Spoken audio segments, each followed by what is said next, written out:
Jésus, Nzambalole, Amina. Amina, Nzambalole, Amina.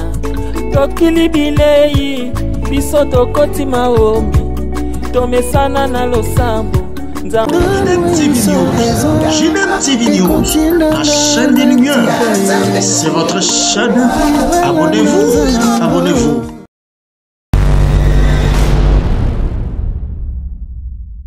Bonjour, bonsoir, ça dépend de l'heure à laquelle vous nous suivez dans votre chaîne Ginem TV News, la chaîne chrétienne, chaîne des lumières. Nous sommes là dans votre émission Gilbert reçoit un pasteur dans la rubrique Les réalités des églises. Aujourd'hui, on reçoit pour vous un pasteur à l'écart déjà, mais ça fait longtemps et aujourd'hui, nous allons découvrir le pasteur et je vous prie de découvrir ensemble avec nous. Bonjour l'homme de Dieu. Bonjour. En tout cas, ça fait longtemps. Rendez-vous aussi maraté, ma programme belé. Nous sommes à la rubrique Gilbert reçoit un pasteur, la rubrique Les réalités des églises. Aujourd'hui, il y a des choses qui se passent à l'église, entre autres, surtout dans Internet. La vidéo qui circulé, je ne sais pas si vous êtes informé, il y a dans une église de la place, bon, Sambela, ma belle moto kita et mamisa munguna. Pour la cantine, il y a maï, moto pendant qu'il priait, pasteur moto kiti, dans la cantine et tombé maïwana. Je me suis dit, nous sommes dans l'époque, il y a Élie, où Élie avait imploré le feu, et qui est tombé qui holocauste, ou bien elle est moto moko, créée dans la magie, mais dans une église. Oui, christianisme à l'élo. Pour le cosso en bongo. Pour déformer. L'élo met au fond dans la Congo. C'est pas vu à Kinshasa. Il y a des maîtres questions qu'on peut se poser. Ceux qui sont des serviteurs de Dieu, tous les crédibles, la Bible au moment, ou tous les plus crédibles de l'Ondongo. Vous comprenez bien? Le grand problème que nous avons aujourd'hui, que le christianisme, aujourd'hui, c'est un christianisme monétaire. Ce n'est pas un christianisme du ciel. Tant que moi, là, mon thème, la période même na mayamba, c'est tellement différent na mokolangelo. Ok? Na la kwa longwa na eti mayamba, même si vous pèsez un ticket, le belangé le côté. Parce que je croyais que je travaillais pour Dieu. Mais aujourd'hui, il y a moins de gens qui travaillent pour Dieu. 80% des serviteurs travaillent pour leur ventre. Alors, ce qui fait aujourd'hui que le christianisme est comme dans infiltré. Donc, on a caractère que c'est le Dieu qui a le pouvoir de faire des miracles. Non.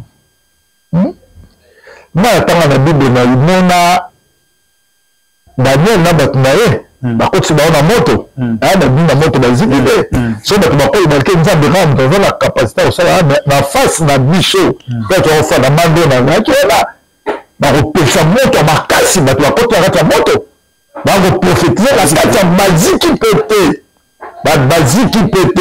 Ce que c'est la bini. On le bani. Non? On le bani ensemble, non? Mais maintenant, ok? Donc le miracle n'est pas un signe qui montre le vrai christianisme. On ne reconnaît pas le christianisme dans son fond par des miracles. Non, puisque tout ce que Dieu est capable de faire, le diable aussi est capable de faire ça. Ok? On a dit tout. Et ça, quand même, la limite, il y a ma cambo, il y a de la cause à la tête. Mais, dans le miracle, il n'y a rien. On peut faire mission. Ok? Nous avons vu le pasteur qui ressuscite les morts. Mais si on l'a lié, la vérité biblique, à Zate. Ok? Même le miracle de la résurrection, ce n'est pas un signe qui montre que nous sommes dans le vrai christianisme. Donc, le problème que nous avons aujourd'hui, l'église est infiltrée. Et ceux qui ont besoin de miracles se sont donnés plus dans le monde des miracles. Le monde des miracles, et ça, la macabre de la carte là.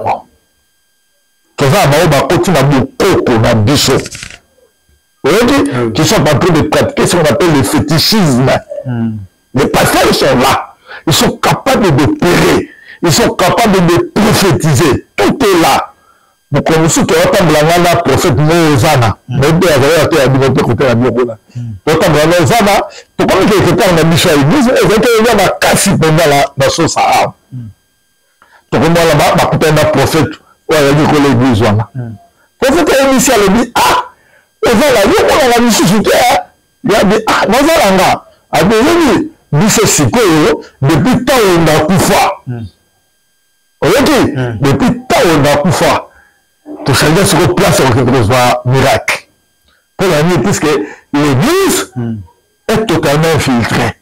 Donc aujourd'hui, chaque moto, avant la caméra, on va retirer dans nos profits. On t'a pas tiré ici quand on a Beleli, nous a belé. Mais le Dieu qui est contre d'appeler n'est pas notre Dieu. N'est pas notre Dieu. Ceux qui battent Bakangana qui n'a Balbon. Ceux qui battent Bakangana qui n'a Nzambabal. C'est tout ce qu'ils voyaient le miracle. Bakangana qui n'a Nzambabal, quand on peut battre, c'est qu'ils demandaient à Zagomo à tel point que Bal a séduit même Israël. Et même le peuple à Israël,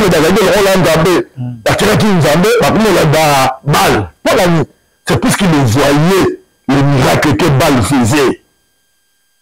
Israël sur la terre, c'est l'histoire qui continue jusqu'à ce jour. D'ailleurs, il n'y a pas de musicien ici. Et c'est l'État européen, et ça, on continue au monde là-bas. Donc, aujourd'hui, il y a une chose vraie, que le miracle n'est pas grandement une action que le ce que nous pouvons va entendre. Si on peut reconnaître celui qui a Dieu sur la terre, il n'y a qu'une action. C'est le fruit de l'esprit. Tout ce que nous avons dans la Bible, panorama, la Bible, il y a des dons spirituels, il y a des alamos, il y a des alamos. C'est le fruit de l'esprit. Pour dire d'accord à l'amour. Il y a même des caractéristiques par rapport au diable. Donc, un serviteur peut tout faire. Mais il faut le regarder sur le fruit de l'esprit. Le fruit de l'esprit, c'est celui-ci, c'est un serviteur de Dieu, c'est lui qui ne l'est pas. Mais le grand problème que nous avons, peut-être dans un texte, le grand problème que nous avons aujourd'hui, si le diable infiltre l'église, la première chose qu'il fait, c'est qu'on a l'intelligence, la batte. Merci Maël. Merci Maël. À mon miracle, animé dans la question pour reposer. C'est ça le premier handicap. Ils n'ont pas le temps pour examiner. On va pas examiner. C'est ça qu'on appelle l'aveuglement. Universitaire, mais ils ne sont pas capables d'examiner. Même dans le mission ce qui est pasteur à l'état entier, tout ce que le pasteur dit n'est pas biblique. Il faut examiner les gens. Mais si les gens aujourd'hui ne veulent pas examiner les choses, puisque vous savez que sur cette terre, tout ça, on a deux formes à battre. La première personne, ce sont des scientifiques. Alors, on va scientiste. Et là, c'est lui qui raisonne par son cerveau. Tous les événements qui se passent, il y a un en retard, un mot pas raisonner en gros. Être scientiste n'est pas mauvais. Mais être scientiste, c'est ma belle en gros, et restriction à Moukini, au côté de la monde spiritualité. Il y a un moment, scientiste, c'est qui me et c'est lui, avec la science, ne voit que les choses que nous sommes, et que nous appelle nous ce gros discerner. Voilà. Donc, pour un scientiste, c'est ça bien pour on a examiner ma cabinet les avons là. Mais si on suit la science rapable, c'est pourquoi, moi, je suis scientiste. Premièrement, je suis scientiste, dans la taille de la classe, développer le cerveau, la canissera dans le camion, ce sont les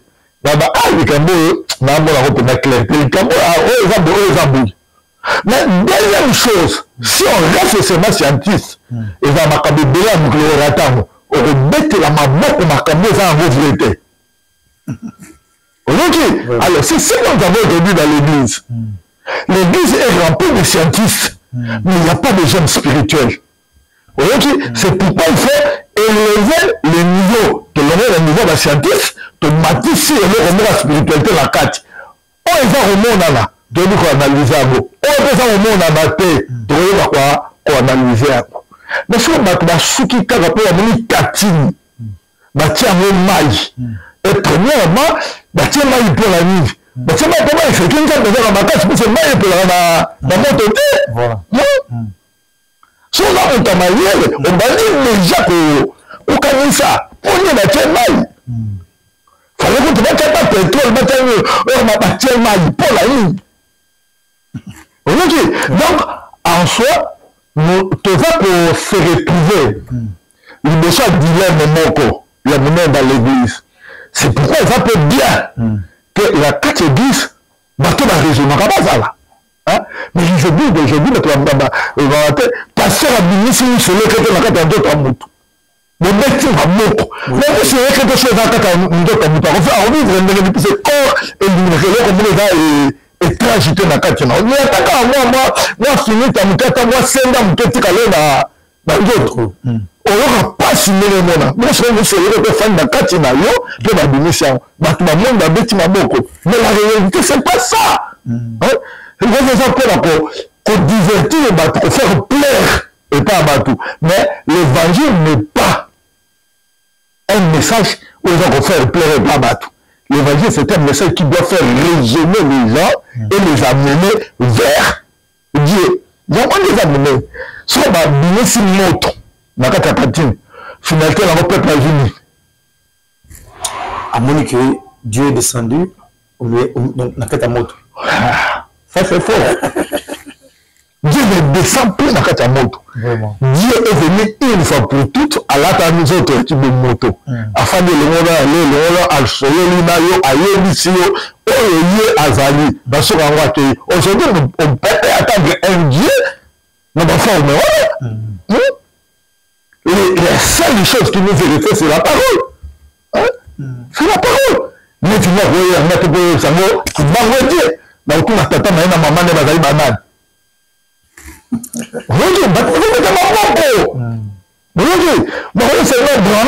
C'est notre absolu.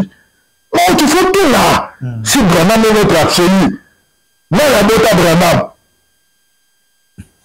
Donc, tout ça, ce sont des questions, mais puisque nous nous limitons sur le plan de la science, mais il faut intégrer une autre dimension. C'est pas comme à l'écolo. Mais en soi, il faut pas suivre dans la première partie, mais nous, c'est maintenant de choquer. L'évangile est pénétré par des commerçants. Aujourd'hui, nous sommes dans le temple des commerçants. Jésus avait totalement raison. Aïe, à côté d'un temple, à côté d'un repère comme un monde, dans le raboyer, à Baniko, au Samuel. Aussi, côté de aujourd'hui, l'église a le même aspect. Nous sommes là, en train d'exploiter le peuple de Dieu. Ok, on exploiter le peuple d'Ambé. Mais on ne peut pas c'est pour un moment que l'église, il passera des maisons, il y a des véhicules, il y a des avions, mais le peuple qui nous conduit, va venir le retrouver pauvre. Il faut se poser la question là. Mais il est passé la vaille moko, à la mabonga batounyos. Soit un bateau, va venir. Nous sommes à la fin de notre émission. Le révérend l'apôtre Ganzenza a expliqué la réalité de l'église, a parlé de l'église. Il y a des pasteurs qui utilisent encore Manzungu. Et dans le cadre, il y a un miracle. Et a expliqué Nabolaï pour dire que les miracles que Dieu peut faire, le diable aussi peut les faire. Et là, tout ça, nous sommes dans la musique, là, nous voyons Jibit Modi, Oli qui est derrière la caméra. Nous voyons Mandekounou, Soumami Tchabou, nous voyons Patricia Mbia depuis Canada. En tout cas, Nzambe à Pambolabiso, si Christ ne revient pas vite, on revient encore ici pour que tout soit un apôtre concernant la réalité de l'église. D'ici là, portez-vous bien et au revoir. Bye. JDM TV News, la chaîne des lumières, votre chaîne, notre chaîne. Balobi, restez branchés, scotchés. Nakati la chaîne Nabino. Awa présentement na Congo, Kinshasa, JDM TV News. Nous avons des émissions comme Gilbert et Soin Pasteur. Nous avons des émissions Instant d'espoir. Nous avons des émissions Les chrétiens et la musique. Balobi Awa, il y a des prédications, exhortations.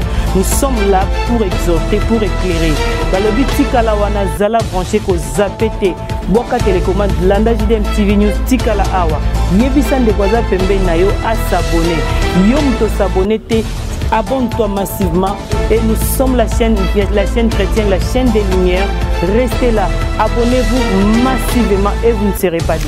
Francine Chala sur JDM TV News officiel. Fidèles téléspectateurs de JDM TV News, abonnez-vous massivement sur votre chaîne et vous ne serez jamais déçus. Car la Bible dit, le ténèbre ne régneront pas toujours sur la lumière. Et JDM TV, c'est un canal pour apporter de la lumière et pour l'édification du corps du Christ. Donc abonnez-vous massivement, appelle ton voisin, ta voisine et abonne-toi car ici il y a de meilleures choses à venir. Et bien sûr nous recevons pour vous des pasteurs, des serviteurs de Dieu et nous recevons aussi de chantres. Et dans JDM TV News, vous avez de la lumière sur toute l'actualité chrétienne. Restez scotchés, restez branchés sur votre chaîne, mais surtout, ne manquez pas d'inviter vos amis et à s'abonner sur JDM TV News, la chaîne de la lumière. JDM TV News, la chaîne des lumières. C'est votre chaîne. Abonnez-vous.